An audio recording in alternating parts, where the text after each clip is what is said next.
যুক্তরাষ্ট্রের president Donald Trump ইরানকে ঘিরে আবারও চরম ভাষার হুঁশিয়ারি দিয়েছেন। তিনি স্পষ্টভাবে জানিয়েছেন, ইরান যদি তার বিরুদ্ধে হত্যার কোনো চেষ্টা চালায় তাহলে সেই দেশের অস্তিত্বই থাকবে না।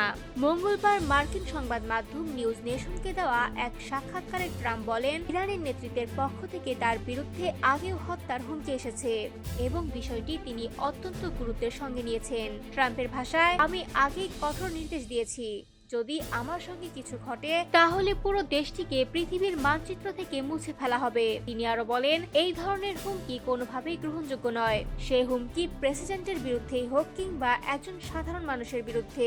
সাক্ষাৎকারে ট্রাম্প সাবেক প্রেসিডেন্ট জো বাইডেনকেও কটাক্ষ করেন। তার দাবি, ইরানের হুমকির বিষয়ে বাইডেন প্রশাসন প্রয়োজনীয় কঠোরতা দেখাতে ব্যর্থ হয়েছে।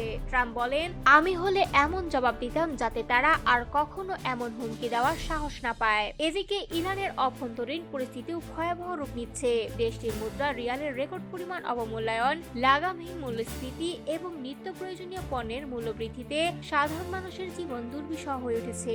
এর জেরে গত বছরের ডিসেম্বরের শেষ দিক থেকে তেহরান সহ বিভিন্ন শহরে ব্যাপক বিক্ষোভ ছড়িয়ে পড়ে। এই আন্দোলন দমন করতে গিয়ে ব্যাপক সহিংসতার অভিযোগ উঠেছে সরকারের বিরুদ্ধে।